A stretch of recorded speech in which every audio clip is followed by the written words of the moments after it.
ఇప్పుడు శివ గారు 2004 నుంచి 2014 వరకు యూపీఏ గవర్నమెంట్ పరిపాలన చేసింది ఈ దేశాన్ని. 2004 నుంచి 2014 వరకు పెట్రోల్ ధర ఎంత శాతం పెరిగింది? 122% పెరిగింది. 122% కేవలం 10 సంవత్సరాల కాలంలో. అదే 10 సంవత్సరాల కాలంలో ఎన్డీఏ గవర్నమెంట్ 2014 నుంచి 24 మధ్య కాలంలో కేవలం 30% పెరిగింది. మరి 122 పెద్ద సంఖ్యనా 30 పెద్ద సంఖ్యనా? చిన్న పిల్లని 3వ తరగతి పిల్లని అడిగినా చెప్తారు కదా. రెండో విషయం, ఆయన చెప్తున్నారు కదా ఇందాక ఇంధన సబ్సిడీ ఏంది? సోనియా గాంధీ వాళ్ళ ఇటలీ నుంచి తెప్పించి ఇచ్చిందా? ఇంధన సబ్సిడీ ఎవరిస్తారు? మీరు మాలాంటి వాళ్ళు అందరు ట్యాక్స్ కట్టిందా? ఇంధన సబ్సిడీ ఎవరిస్తారండి? ఇంధన సబ్సిడీ అంటే ఎవరిస్తున్నారు? మన్మోహన్ సింగ్ గారు జేబులోంచి ఇస్తారా? కాంగ్రెస్ పార్టీ నాయకుల జేబులోంచి వాళ్ళ ఖజానా నుంచి ఇస్తారా? ఏదైనా గవర్నమెంట్ పెట్టే ఖర్చు ఈ జేబులోంచి ఖర్చు పెట్టినా ఆ జేబులోంచి ఖర్చు పెట్టినా అది గవర్నమెంట్ ఆఫ్ ఇండియా పెట్టే ఖర్చు. ఇప్పుడు నేను ఒకటే ప్రశ్న అడుగుతున్నా, కాంగ్రెస్ పాలిత రాష్ట్రాలైనా మిగతా ఏ రాష్ట్రాలైనా రాష్ట్రాలకు బాధ్యత లేదా పెట్రోల్ డీజిల్ ప్రైజెస్ మీద? అసలు కార్నర్ చేయడం కాకపోతే కార్నర్ చేయడం కాకపోతే రాష్ట్ర ప్రభుత్వాల ఆదాయం కోల్పోయేటటువంటి పరిస్థితి. వ్యాట్ గనక తగ్గిస్తే ఇప్పటికే తమకు ఆదాయం చాలా తక్కువ ఉంటుంది. ఎక్కువ పథకాలు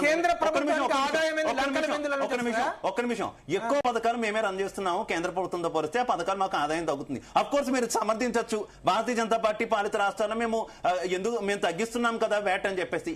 ఒకవేళ భారతీయ జనతా పార్టీ పాలిస్తున్నటువంటి రాష్ట్రాల్లో వ్యాట్ తగ్గింపు ద్వారా పోయినటువంటి ఆదాయాన్ని మీరే కేంద్ర ప్రభుత్వం ఉన్నారు కాబట్టి వేరే రూపంలో భర్తీ చేస్తారు.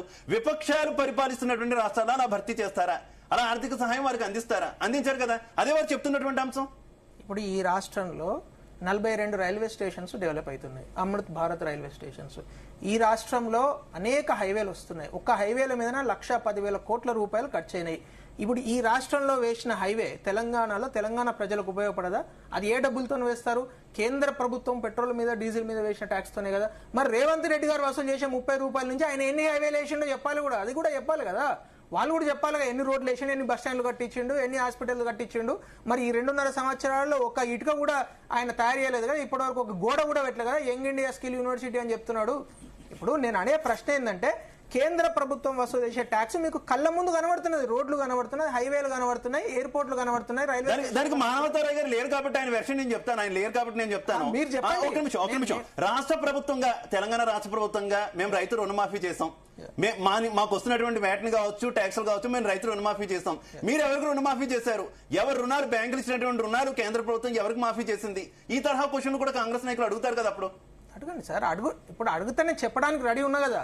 ఇప్పుడు 42% కేంద్ర ప్రభుత్వం వసూలు చేసే ట్యాక్సుల నుంచి 42% రాష్ట్రాలకే వస్తున్నది కదా.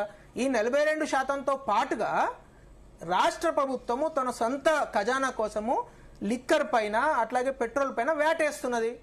ఇప్పుడు మనము ఇంకా లోతుగా ఆర్థిక పరమైన అంశాల గురించి నేను ఎంత లోతుగా అంటే అంత లోతుగా చర్చిస్తా. పాయింట్ ఏంటంటే, ఇప్పుడు ఓన్లీ పెట్రోల్ డీజిల్ మీద వేసే ట్యాక్సుల గురించి మనం మాట్లాడుతున్నాం కాబట్టి ఈరోజు పెట్రోల్ డీజిల్ పైన 19 రూపాయల 90 పైసలు కేంద్రం వేస్తే దాదాపు 30 రూపాయలు రాష్ట్ర ప్రభుత్వం వేస్తున్నది. ఈ 19 రూపాయల 90 పైసలకు మనకు రోడ్లు, హైవేలు, ఎయిర్పోర్ట్లు కనబడుతున్నాయి. ఈ 30 రూపాయలకు ఏం కనబడుతున్నాయో అడుగుతున్నాం మనము. రెండో ప్రశ్న ఏంది?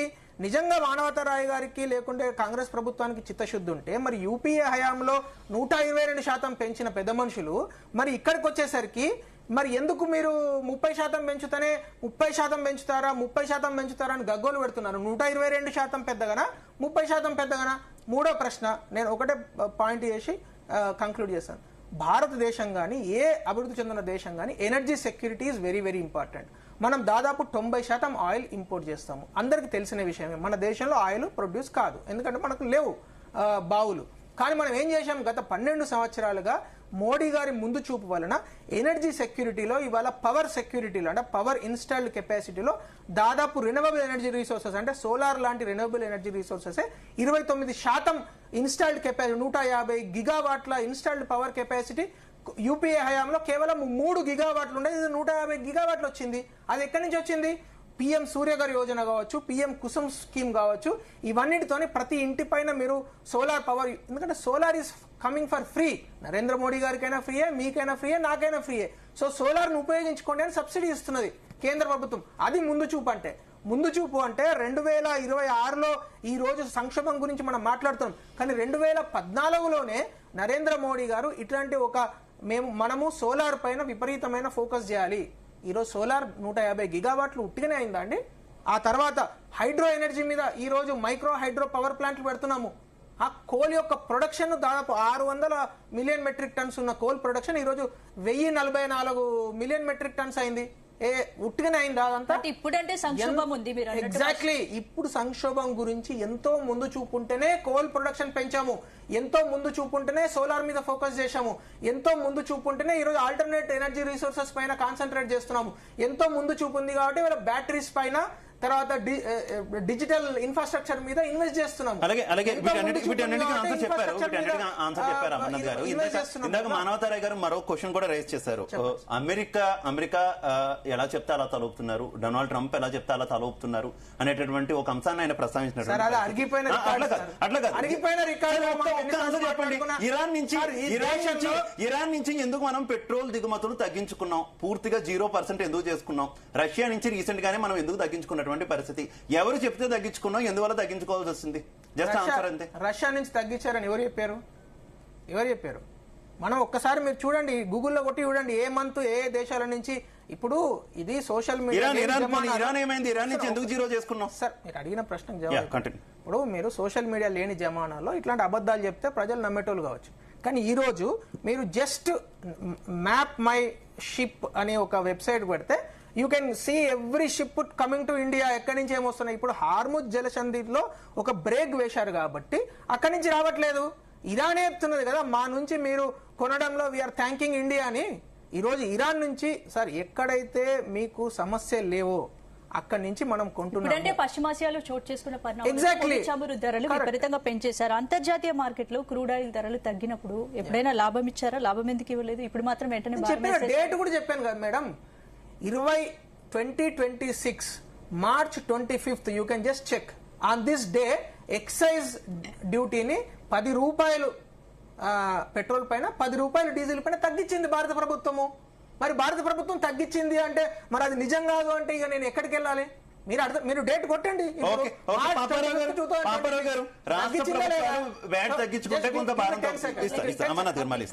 కంప్లీట్ చేయండి వాక్యాన్ని.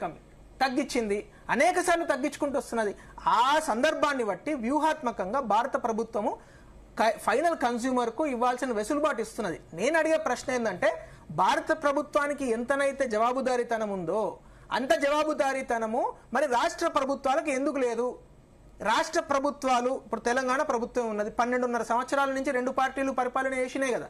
మరి 2 పార్టీలు ఒక పైసా కూడా తగ్గలేదు కదా వ్యాటు. ఒక పైసా, రూపాయి కూడా కదా, ఒక్క పైసా తగ్గించినట్టు మీరు రుజువు చూపించండి. మరి ఒక పైసా కూడా తగ్గించని పార్టీ ఈరోజు 10 రూపాయలు తగ్గించిన పార్టీని, లేకుంటే క్రూడ్ ఆయిల్ ను ముందు జాగ్రత్తగా ఎనర్జీ సెక్యూరిటీని చూసిన పార్టీని ఎట్లా మాట్లాడతారండి? Ultimately it is for the people, right? Paparao గారు, రాష్ట్ర ప్రభుత్వం